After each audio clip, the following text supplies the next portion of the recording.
longest-running program in the history of 77 WABC. Religion on the Line with Rabbi Joseph Potasnik and Deacon Kevin McCormick.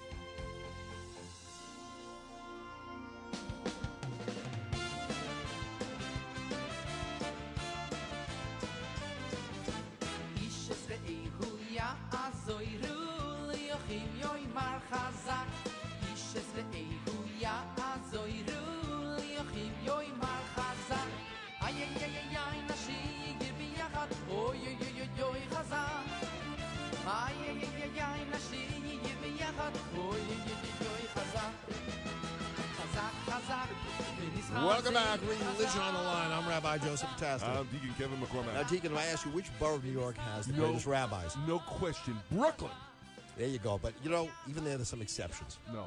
You go to Manhattan, and you find some wonderful rabbis. And one of my favorites is Rabbi Amiel Hirsch, who's at the Stephen Wise Free Synagogue on the very fashionable, very chic Upper West Side of New York, where everybody drinks water. Actually, I know. I walk past his shul often. Yeah. Very nice. A great rabbi. Good morning, Rabbi Hirsch. Good morning. With that introduction, you can invite me every week.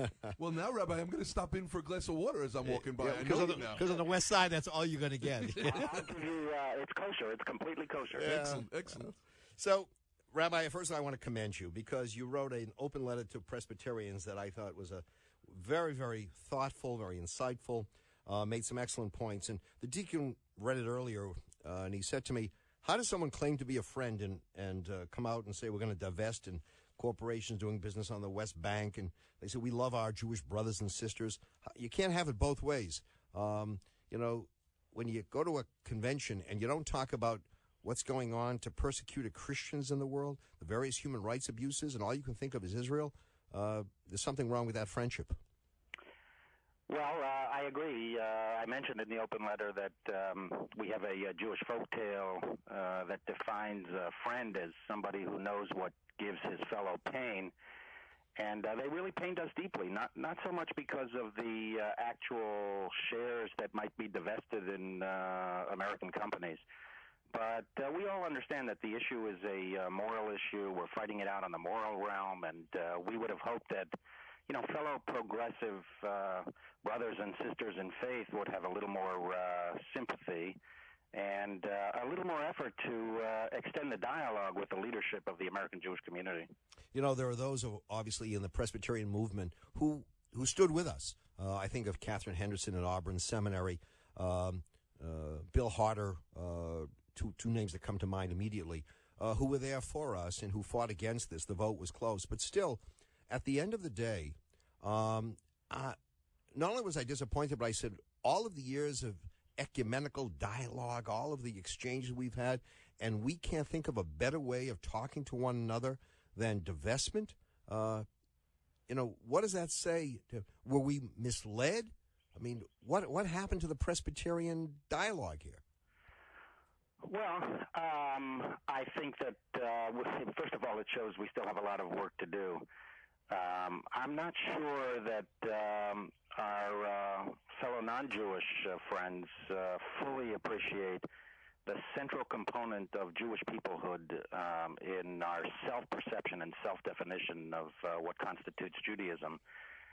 And so, you know, they might authentically believe that their expressions of our love for our Jewish brothers, which preceded and succeeded the passage of the resolution, you know, might be accepted on face value. And it's because perhaps of this lack of basic understanding of how Jews define Judaism that they didn't fully understand how that would be perceived by us as actually condescending and offensive. Because if you put all of these acts that they did together, their Zionism Unsettled, that was supposed to be a study guide that I understand just about 48 hours ago was actually pulled from the website. And you put, you know, the resolutions and the many years of advocacy, anti-Israel advocacy, and you put all of this together, From the Jewish perspective, you can't help but think that there's something much deeper going on than simply divesting $21 million from 3 American companies. You know, I looked at that Zionism Unsettled booklet, which, as you say, was pulled.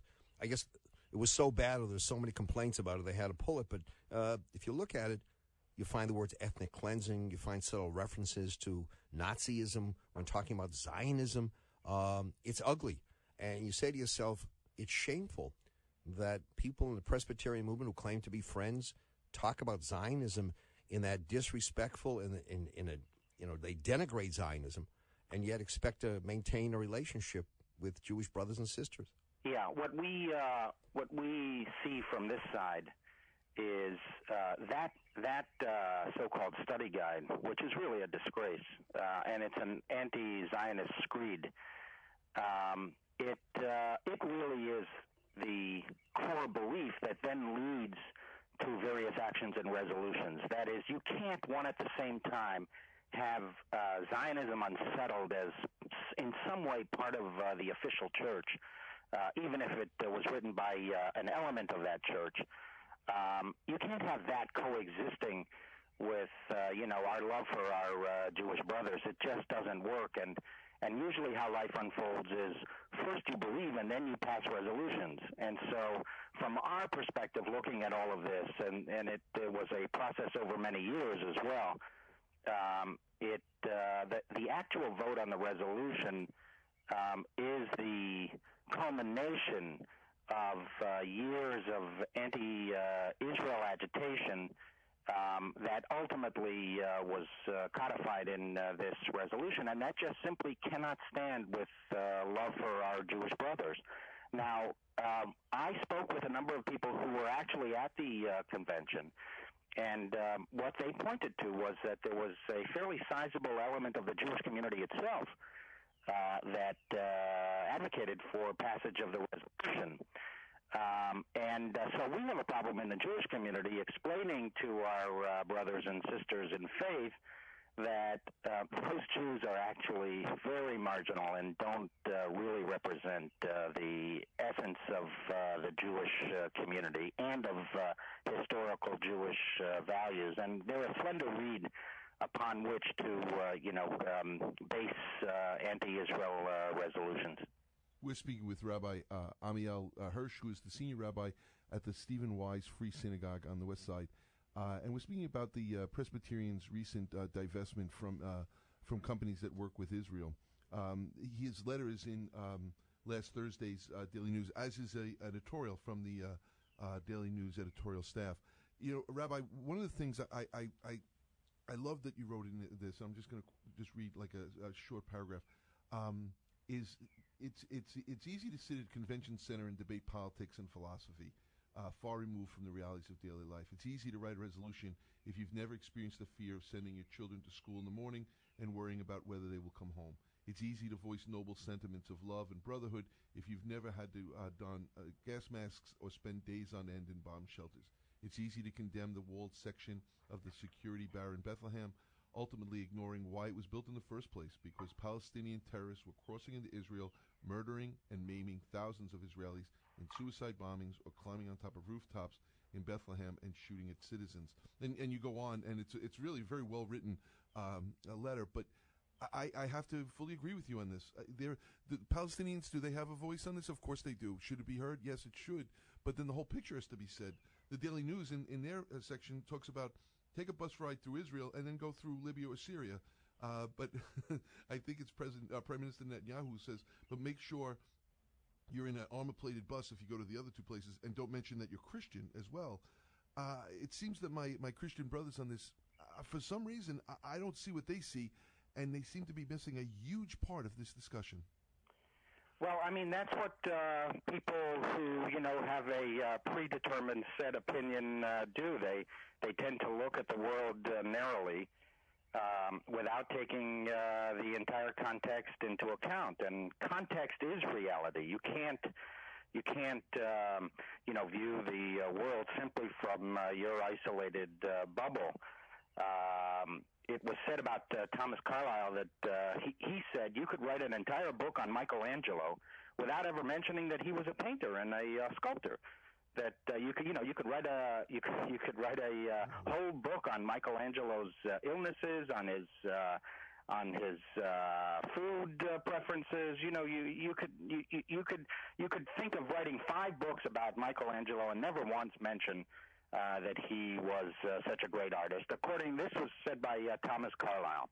So I think all of us, it's in the nature of being human that we have a tendency to look at the world that way. But that's why it's very important for the rest of us to constantly remind people of the broader context. And one would expect from fellow progressive brothers and sisters in faith that they would have some sympathy and some understanding of the enormous challenges that Israel faces. Israel is a great success story. We're celebrating the centennial today as we speak, these very days, the centennial of World War I. And out of that entire arrangement between the French and the British and the reordering of the world in World War I in the Middle East, Israel is the only part of the Middle East that is actually successful, and that the Zionist movement carried out a successful liberation movement process and ultimately led to the creation of the state. These are the things that are at the core of our common understanding between progressive Jews and progressive Christians, and it's just baffling to us why it's not understood and presumed in the Presbyterian Church, and I do acknowledge that the vote was very close. But and that's the thing that's really very disturbing, because when we sit here from the Jewish perspective, it's just very baffling to understand what is actually driving this enormous anti-Israel animosity. And, of course, we take into account also the historical animosity of the Christian church towards Jews and are giving us our prerogative to define Judaism as we understand it, not as you would like us to understand it.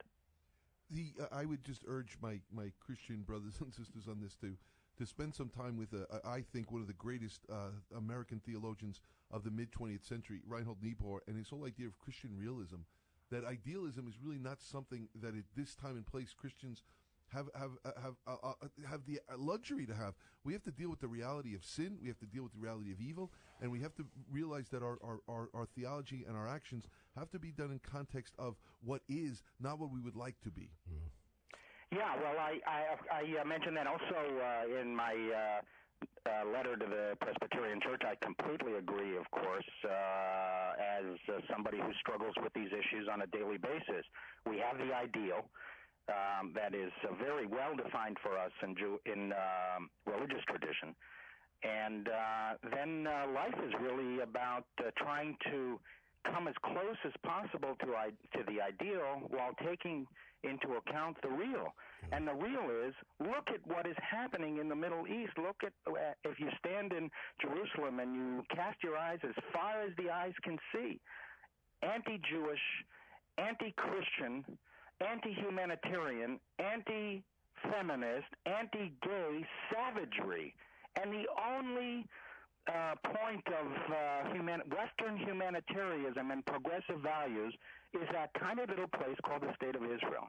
That's the essence of the reality, and one would have hoped and expect that we would have received more sympathy from the Presbyterian Church on this matter. And given the declining numbers of the Presbyterian Church, Rabbi, you would think they'd spend more time looking within and asking, why is it we're not attracting the numbers we had? Where are we going as a church? Where are we going as a denomination? Let's worry about that. And yet to focus so much attention on Israel is very, very, it kind of speaks to a priority system that really needs to be examined very carefully by Presbyterians and by others as well. I mean, you sit down to have dialogue, you want to dialogue with friends, you can have disagreements, but at the end of the day, you want to have someone who respects you and respects what you believe as you respect the other. Yeah, I mean, that really is a key point, Joe, that friends disagree with each other all the time, and friends criticize each other all the time, and very often disagreeing and criticizing is an expression of friendship. That's not what's happening here. What's happening here is an attempt to undermine the very foundational values as Jews understand Judaism. You know, with respect to what's happening internally in the Presbyterian movement, Presbyterian Church, I would say, you know, we have enough challenges here in the Jewish community. I'll leave figuring out what's happening with them to them. Yeah. All right. Let me just say this to you, Rabbi. I've come to know and admire you for a number of years in which I've been privileged to be with you, and you have really done a masterful job in terms of coming to your congregation. You've transformed the congregation. It is an exciting place. You know, we talk about losing numbers, and yet so many people are coming to your synagogue. I think of Bob Levine at Rav Sholem, a colleague and neighbor, doing great work there. And I just say that I think others can learn from you over the years, that you've offered something that people respond to in a very, very positive way. So thank you.